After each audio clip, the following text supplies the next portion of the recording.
Hello, and wait, where is it? There it is. Okay.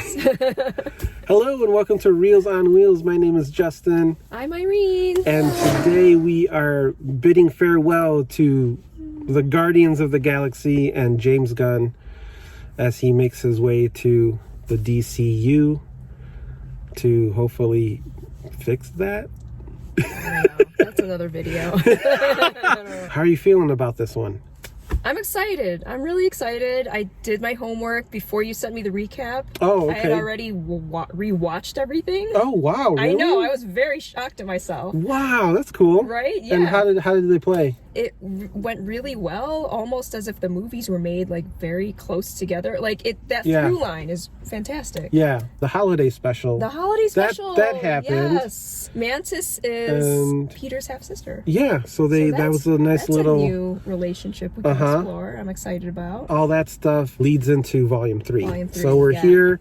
The team is together, I guess, for one last ride, as they say. One last ride. And from the trailers, we're exploring Rocket's origin story. Yes, right? and it looks sad. I know, I've been hearing sad. rumblings of people being like mixed reviews. I haven't no review stuff, but just the Rocket takes sort of center stage. Rocket takes center stage, which is good. Yes, he should now. He's a good character. Yeah. The last phase of Marvel and the start of this phase has been kind of bumpy, kind of mid, right? Yeah, like with Doctor Strange, like that was kind of and then there were elements of Wakanda Forever that was good, but then it also felt like it was still trying to be part of the machine and set up the future. Yeah, you know? Like literally, like oh, okay. Yeah, no, and then the big one that came out was Quantumania. Did you see that?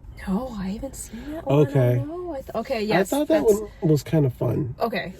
As it should be, right? As Ant-Man. Yeah. Totally, it should be fun. It felt like a version of Ant-Man that was Star Wars. Okay. And I was like, oh, there's weird creatures and stuff. Okay, interesting. It's been kind of a mixed bag up and down. Yeah. So I'm hoping this one is a really good movie and kind of gets to that peak Marvel where it used to be. Yeah. I'm looking for that nostalgia, actually. Of like, oh, remember that? Remember when? Remember when? Remember when it was good? I'm expecting are you expecting to laugh more or cry more, or like a mix? I mean, with these movies, there's always a weird tonal thing where it's like they make you cry one minute and then they're making you laugh. Yeah. So I'm expecting a lot of that. I just don't know how much. Like, I don't know what James Gunn's favoring. Is he wanting to pull at the heartstrings or tickle your funny bone? We will see. We'll see. So yeah, we're gonna go see Guardians of the Galaxy Volume 3, and we will report back from the cosmos. Yes. We just got back from seeing Guardians of the Galaxy Volume 3, and what are your thoughts running through your head right now? Kind of washed over you. Yeah, it was very emotional. Yeah, I cried so hard. Yeah. Why did I cry so hard? It was crazy. I mean, if you didn't cry, do you have a soul? I never mind doing spoilers. Okay. So let's clear the air. They all survived. Yeah. There was a hint in the trailer that there was some darkness. Maybe one or two of the characters might not make it. But that wasn't the case. There were many close calls. This was a movie full of close calls. Very close calls. And then it's like, wait, how did they bounce back from that? Yeah. All right. Yeah. There's a lot of movie of close calls where I'm like, oh, is this the one? Yeah, is this person the one? What? Oh. And then it's like, next scene, I'm like, no, they're fine. Yeah. They're fine. It's okay. Towards the end, I thought maybe. But no. Everyone got closure. Or we got closure. Yeah. The characters got an ending. I don't know if a lot of the ending is happy. I think so. Yeah, it's a pretty happy ending, and yet more promises of journeys for everybody. Right. So everybody's kind of off doing their own thing, and then so the team disbands. Well, actually, the team changes. Yeah. The core team changes. There is a lot of darkness in the movie that's potentially almost too dark. It was kind of there's some stuff in there that was a little upsetting. A lot of the animal stuff. I mean, any time the animal stuff was, I was like, this is horrible. I had a knot in my stomach. Me too. Like, and yeah, before you drag us in the comments, whatever, like they're CG or whatever. I mean, that's how well written these characters are, and you get the full Rocket story and how it ties to this high evolutionary character, the main antagonist, and it's really disturbing. Yeah. Would you recommend this movie for younger audiences? No, oh my gosh, no. I like several times I was like, this is not It's not like Happy Fun Time I was Guardians. like looking around, I'm like, I hope there are no kids in here. Yeah, it's dark. It's really horrible. Like, and then at the end, when the main villains... Oh, there's a face-off. There's a face-off. There's a face-off. There's a literal face-off. His face literally is ripped off. I'm and like, they show it. very graphic. They show it. There's a lot of animal cruelty in this movie, and there's a lot of body horror, which you wouldn't expect in this kind of movie. You wouldn't think, but James Gunn has a tendency to put it right up to the edge in terms of your discomfort, and also, challenging your emotions and feelings. I mean, there's a lot of really fun moments. Oh, yes. You want to talk about that? How did you feel about that? Did you feel like it was... Oh, like the tone? Yeah, like... I think we just talked about how emotional it is, and then... Yeah. And we were expecting that. How did you feel about the balance of that? I think it did it better than some movies. Say, for instance... Oh, God. Okay, let me just put that back on. Say, for instance, did you watch Thor: Love and Thunder? Did we watch Thor: Love and Thunder together? Not together. Okay. But yes, I watched it. But I liked it a lot. There's a lot of moments in that movie where the humor really undercut some of the emotional beats. I feel like this movie had a better time doing that. The edges of it being improvised was a little too obvious for me. Okay. Like, okay, I feel like they kind of let the actors riff, maybe with mixed success. They kept a little too much of that in. Maybe a little bit too much, but it was fine. Like it wasn't jarring. It was like, okay, right, I think this is to be expected. Yeah. The third installment in, plus a couple others. Was there anything that you really liked? Any standout moments? Standout characters? The whole time I was thinking how much I've loved Nebula's evolution. Yes. I'm such a huge Nebula fan. Yeah. Even when rewatching everything, like, she's such a standout character. And I've watched a couple of interviews with her, and she gave a nod to the best direction that James Gunn gave her to achieve the Nebula persona. Yeah. She said that James Gunn said, okay, do Marilyn Monroe and Clint Eastwood. Right? Yeah. I'm like, oh my okay, gosh, I can see that. And she was able to take that and yes and it, and like now she is Nebula, and she's just grown. And that character, her being a bad guy. Yeah. And then just sort of being part of the team. And now like being the go-to leader. I mean, she wasn't the named leader at the end, the captain. But she was very much in her own, and she grew to love these people. And I think that's one of the standout themes of the entire Guardian franchise is chosen family. Yeah. That makes it very emotional when you think characters are going to die, but then they don't. Right. But the arcs that they go through, the one that stand out for me was Drax. Yeah. Because they call it out. They're like, he's an idiot. He's a big, hulking, stupid moron. That's been always the joke. And that's been the joke. But then they take it at the end. The thing that got me was when it was Nebula who called it out. And I was like, I'm going to cry. But like when he tells the dragon, he's like, oh, I know. I see who you really are. You're meant to be a dad. Yeah, and like that ties all the way back to him wanting revenge on Ronan. Yeah, yep. For having killed his daughter and his family. And then like for him to become the surrogate father to all these like orphans. Yeah. I was just like, yeah, I like how they brought his story back together too. Yeah. Don't get me wrong, he was still really dumb, but in a hilarious way. Oh yeah. That's why we love him. But that was not an arc I didn't see that coming. Yeah. Where he, like, it was just like, it sort of unraveled slowly. And then when Nebula called it out at the end, like, it hit me in a weird way. And I was like, ooh, I started crying. And then Groot's last line of the movie, I was like, oh my God. That was a little jarring to me. Like, oh, really? Because of who said it? Because it's Vin Diesel saying it? I mean, it just wasn't as effective. It was just so different. It wasn't as effective as when he said, "We are Groot." Yeah. I love you guys. Like, come on. But I literally looked at him and he's like, oh no, he said that. But it was so sweet because it was after the moment of clarity where the mission was done and Peter Quill was like, I gotta go. I need to figure out who I am. Because they do that thing with Gamora and Star-Lord, and it's crazy because it's not like will they, won't they? It's like she's a completely different version of Gamora. And kudos to Zoe Saldana. Because she, like, it's almost like she went back in time. Yeah, that was like, a little weird. She went back in time and played a version of Gamora that you met in the first movie, but like a little more hardened. Totally. Because she was basically displaced out of her own time period.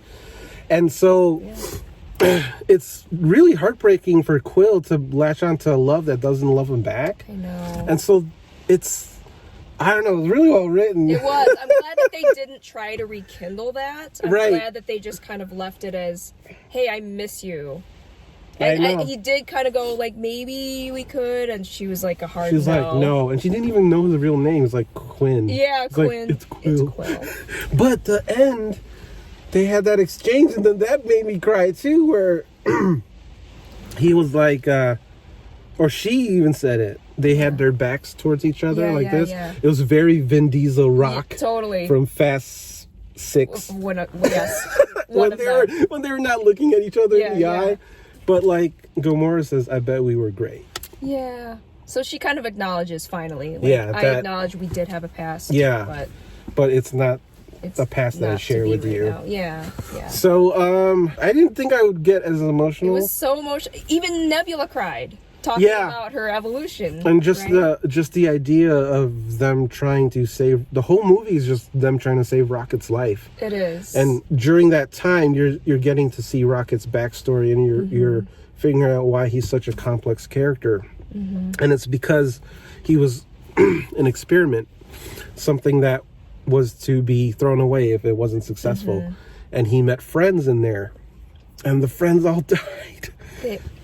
Tragically and so quickly. And he was trying to get them to escape with him because they were going to fly on a rocket ship. That's how he got his name. All together. That didn't happen. And so it's such a tragic backstory, but it makes him the character that we kind of love when we first meet him. Yeah, why he's so high praise, I'd say, for this one. Yeah. I didn't think it would hit me in the feels as much as it did. And kudos to Bradley Cooper for...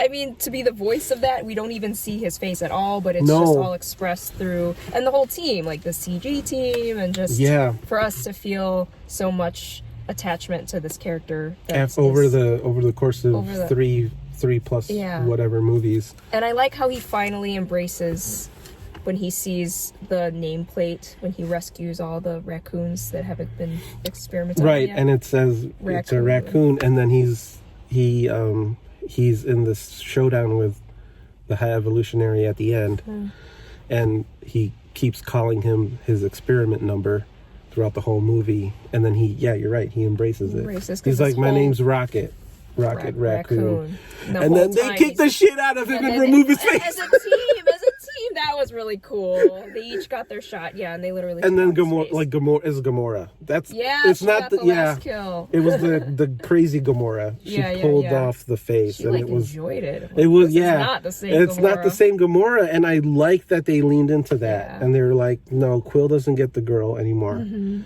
but Quill still gets an ending. Yeah, which is great, and that was cool. Yeah, it was through Mantis. Mantis says, you left somebody back home, and he's like, I don't even know if he's still alive, And you find out that Peter Quill's grandpa is still alive, We and were gonna see him though, right? and he goes home. He finally goes home. Even though his home was that ship, he decided that, you know, he was kind of broken and he is some familial connectivity. And then same thing with Mantis. Mantis was like, people have been telling me what to do her whole life, aka the last two movies, or the last two or three movies. And she's like, I gotta go do my own thing. I gotta go do my own thing. And yeah. She has these three abelisks, the gigantic teethy as her tentacle friends things and protectors, I guess. Yeah, and so then that's interesting. I like the addition of Cosmo. So much Cosmo love. He's great. And how powerful is he, or the dog? Like, so powerful, like telepath. And there's a moment that I thought was really sweet, was when they're trying to hold the two ships together to save the kids. And Mantis literally was like nurturing, using her power to nurture Cosmo. To encourage Cosmo. You're so strong. And I was just like, oh, that's great. I love how they gave Mantis her due. You know? Everyone got their due. Everybody's got strength, but, you know, a time for empathy. There's its place, too. Yeah, and Kraglin. He saw Yondu and he said, you know, to whistle with your heart. That's why he couldn't Michael do Rooker it. makes a cameo. Sits in an 8-hour makeup chair for 5 seconds of screen time. Literally is whoosh, disappears. Yeah, but it was a nice touch. Yeah. It's a big recommendation. A lot of bows being tied. Yeah. With promises of more adventures. But like not in an overbearing way. I think the one thing I loved about this movie was that it was in reality it was its own thing. There was no like, okay, we gotta put in the Easter eggs for the next Marvel adventure. It was really a Guardians-centric movie. And what they teased at the end was that there's just a new Guardians team, which consists of a gigantic Groot. Very large. Yeah, right. like Super Jack, like Vin Diesel, Fast X Jacked. Groot, Cosmo, Kraglin, Rocket as the leader, and then one of the little girls. Yeah, I don't know what her name was, but I think she's got some powers. She's got powers. She has a purple eye and like some kind of glowy fists. Yeah, that was sort of teased at the end that's the new team, but this iteration is done. I think that's what's always been unique about the Guardians, the movie series now, is that they were always kind of on their own, because tonally they've been different from all the other Marvel movies. The music really makes them stand out too. So many needle drops. Beastie Boys. You can't go wrong with Beastie Boys. That's amazing. The music, and just is very colorful. They're always very colorful films. I think for people who don't watch the Marvel series at all, like if they were to watch any movie, I think the Guardian series would be a great one for them to watch, right? For anybody who's like, I don't know about these Marvel movies. You would recommend that's the one you get. Well, that's an interesting point, because it starts in a very large universe, but it feels so contained. That's it, yeah. And then it's like, if anyone was interested in watching more of these Marvel movies, or where else do these Guardians appear, you could be like, well, check this out. Yeah. Watch Peter Quill wipe out half of the universe. Yeah. Whoops. Hey, he owned up to it in that elevator. He did. I'm glad. I like how he owned up to the snap. Because rewatching, Infinity War, I'm like, man, if he didn't lose his shit, the movie would have been over right there. Yeah, that's true. I mean, they could have easily killed off anybody, and it would have made sense, because we could have said, oh, well, it was the last one, and not everything could be happy. But he flipped it. But he was like, no, let's all let him still be around. Yeah. Which is a cool thing. I'm gonna say it's a reels. It's a reels. Go see Guardians of the Galaxy Volume 3. Bring some tissues. Bring a friend, and enjoy it. It's fun. It's fun, but it's kind of scary and messed up. Yeah. So, but you're gonna laugh. You'll cry. All the emotions. Yes, it's very, very heavy with the emotions, and that's not a bad thing. For Reels on Wheels, my name is Justin. And Irene. Bye. Family.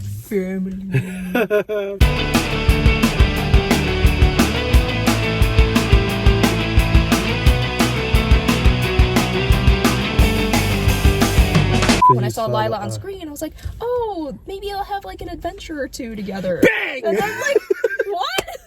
They killed that otter with no arms. Yeah. Oh. It was really sad. And then, like, just how optimistic they were the whole time while in the cage, you know? Yeah, like, about the adventures they're gonna have. Time together. They pick their names. And their names. And just, Teeth. Teeth. Because he's got big teeth. He has big teeth. I have the most prominent teeth. Yeah. And they're laughing. And then the rabbit was like floor, because I'm on the floor. On the floor. Just how innocent they are. And then just murdered. Just straight up murdered. Yeah.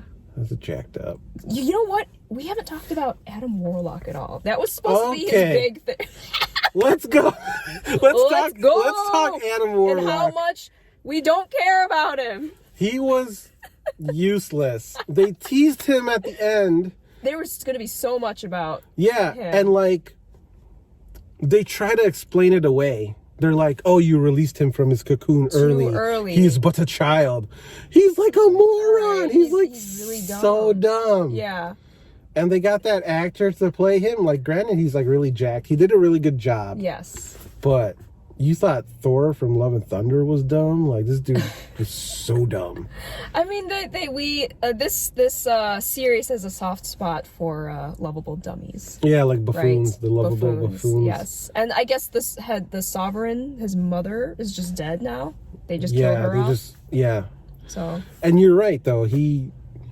But now he has a new family. He does. He's part of the Guardians. But yeah, he was literally put in the movie to save Peter Quill's life at the end because no one else could. No one else could fly out there. Right. Peter Quill's about to die. His face is all blown up. Like, yeah, he looked like Yondu at the end of I thought, oh, this is how he's gonna die. He's got his cassette. And then he's just gonna freeze in space. Freeze like his dad. Yeah, but they're like, no, it's Adam Warlock, and you're like, really? Oh. Because he's the only one. Yeah. No one could have gone and flew, like Groot tried. Yeah. And his branches broke off. Yeah. So frozen. He was literally put in the movie to not only start the movie, because he's the one who shoots Rocket, right? Yeah, he was in the chest assigned to kidnap Rocket and bring him back to High Evolutionary. Mm-hmm. So he starts the movie. Yeah. And then he just like. And he's just there. Saves the day, I guess. And then he saves Peter Quill at the end. Yeah. And in between.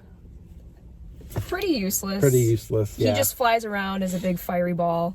Yeah. I like how they acknowledge how weird it is that he's just randomly in there, because they go in for a group hug and he's like trying to join the group hug. He's like, I'm part of the movie too. They paid me. I'm in this gold makeup. Yeah. So they probably will do more stuff with him.